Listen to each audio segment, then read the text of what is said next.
Hi everyone, and the video I wanted to do today is to show you the Victorian books that I accumulate over the course of a year, or more specifically that I accumulated between last year's Victober and this year's Victober. And I'll just get into it because I have a lot of books to get through. It really does add up over the year, and I have kind of frenzies of purchases where a lot of the year I won't purchase any books, and especially this year, like I love to visit used bookstores, and then this year obviously I haven't been doing as much in-store purchases.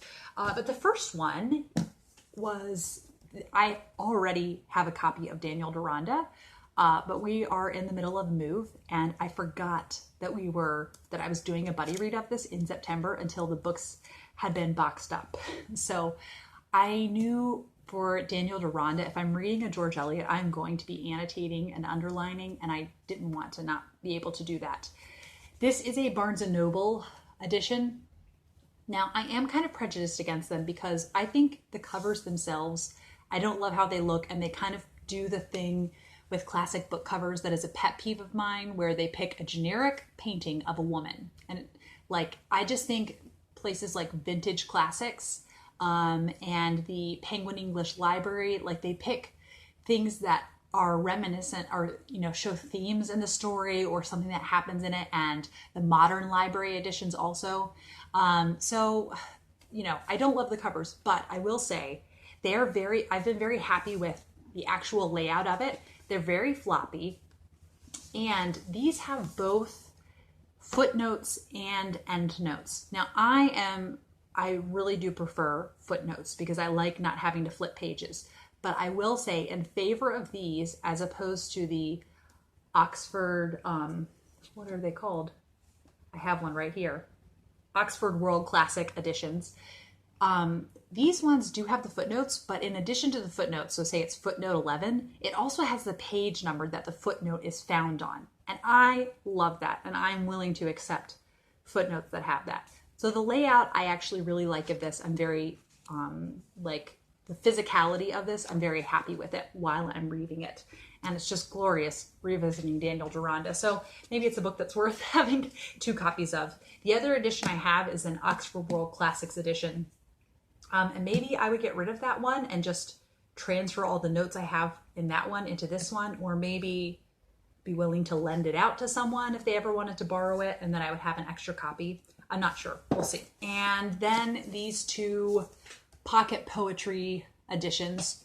So I kind of decided, when I had such a good poetry reading year last year with Christina Rossetti's poetry, and then I did a few poetry videos just reading out Victorian poems, that each year I want to try to read one new, to me, Victorian poet. So this year it has been Gerard Manley Hopkins, and then maybe Tennyson will be next year, or maybe I'll just feel motivated to pick it up throughout the year. I don't know, but I do like the spines on these. They look really cool. So maybe, if I keep getting in this edition, I would love how the spines would look all next to each other. And the inside of them is really, look at that. It's like a lemongrass. I love that color. And then the Tennyson one, ooh, that's beautiful. I love that color too. It's almost like a sage, almost. And I like these because I think these are good beginners kind of forays into poetry, because I like that they are like little samplers of that poet's poetry. So if you're a beginner, it feels less intimidating.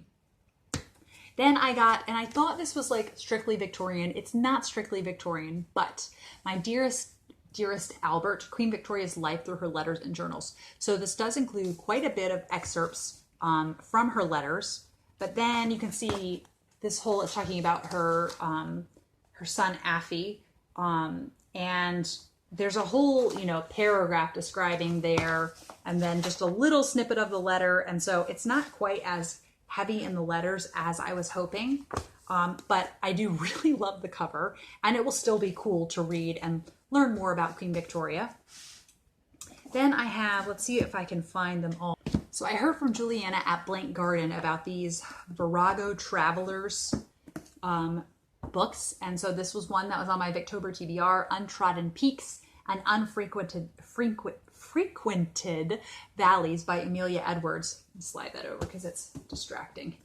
And I love the idea of following a travel journal of someone from the Victorian era. And there are, oh, I love the font in this, but there are some really beautiful pen and ink drawings. And it's just, you know, her talking about her travels. And it's southeastern Tyrol. And then I got this one, which is really long. Amelia Edwards one is around 350 pages. And I just noticed this. It came with a map of her travels. That's beautiful. So you can follow it. Wow.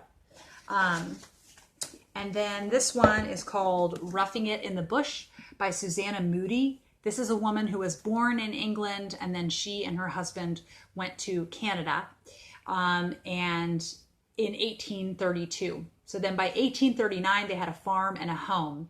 And then it's her writing about them living on a farm in Canada. I don't think there are any pictures in this one. No pictures in this one. And it is 500 pages long. So yeah, big chunker. And then this one is A Lady's Life in the Rocky Mountains by Isabella Bird. Now, this, I like the cover layout of this better, but this one says that she set off alone to the Antipodes in 1872 in search of health and found she had embarked on a life of adventurous travel. And I just love the sound of that. And this one has a section in the very middle with a bunch of drawings of her time there. And it sounds lovely. Then I found a couple Wilkie Collins that I don't really know even what they're about, but this is The Dead Secret. And it is around 420 pages, but I want to keep reading through Wilkie Collins' catalog because I found some real gems and favorite books of all time in there. And then this one is Man and Wife. I think this plot sounds really confusing, but it sounds like something like this woman thinks she may have accidentally married the wrong man. I don't know. So as with Wilkie Collins, it's going to be just like nuts with all the twists and turns in it. And that one is almost 700 pages. So that's a longer Wilkie Collins. I don't think I've heard anyone talk about it. I'll be curious what it's like when I actually read it. And then I did purchase several from Victorian Secret Publishers. You will have seen this one, Vice Versa, in my Victober TBR. This is the original Freaky Friday, which that just made me like instantly want to get it. And then in addition to that, I got Her Father's Name by Florence Marryat. And this, it says, the compelling plot combines murder, mystery, cross-dressing, illegitimacy, amateur sleuthing, and hysteria. So I just had to include this in my purchases. And then The Story of Lily Dawson by Catherine Crowe. It's a Cinderella retelling. I really liked Catherine Crowe's ghost story that I read in the Virago Book of Victorian Ghost Stories. It's called Round the Fire, and I wanted to look up more by her. So I picked up The Story of Lily Dawson. Victorian Secret Publishers had an edition of it. And then this is The Life and Adventures of Harvey Teasdale, the converted clown and man monkey with his remarkable conversion in Wakefield Prison. A very long title. This is only around 85 pages, and it's about a man who tries to murder his wife, is sent to prison, converts to Christianity, and then goes around and is an itinerant preacher. So it sounds fascinating, and I'll be curious what it's like. And then I got The Semi-Attached Couple and the Semi-Detached House. This is recommended for people, if you love Jane Austen, you will love Emily Eden. I have not, I don't really know anything else about this. I know Sean from Sean the Book Maniac read this for Victober, maybe last year, and really enjoyed it. So I'm very much excited for it, and we're going to be reading it in my Literary Parlor book club in the month of January. It is 2 books. It's The Semi-Attached Couple and the Semi-Detached House. But I think it's very much like a realism sort of domestic novel. And I'm looking forward to it very much. Then we move on to, you saw this on my TBR. This is The Children of the New Forest. and I'm looking forward to this. You'll maybe know what I thought of it before I do, because this vlog, this video I'm filming in the past. You're going to see it in the future. And another one that was on my TBR, Aurora Floyd by Mary Elizabeth Braddon. I'm just going to show you the TBR books now that I bought. Then Shirley by Charlotte Bronte. Jezebel's Daughter by Wilkie Collins. Kim by Rudyard Kipling. Kilvert's Diary by Frances Kilvert. Another Mary Elizabeth Braddon that I picked up was John Marchmont's Legacy. So it sounds kind of like an unrequited love type of plot. But one thing that I didn't know is that Tennyson is quoted saying, "I am simply steeped in Miss Braddon." I love that Alfred Lord Tennyson read Mary Elizabeth Braddon. Then we have The Life of Charlotte Bronte by Elizabeth Gaskell. Very controversial one I've been avoiding reading because I love Elizabeth Gaskell so much. And I don't know if I'm ready for it. And then Felix Holt, The Radical by George Eliot. The only full-length George Eliot novel I have not yet read. And then lastly, I picked up The American Senator by Anthony Trollope. I've just heard from several Trollope fans this is a really good standalone. And I definitely want to give it a try. I think this winter, this could be really fun to curl up with.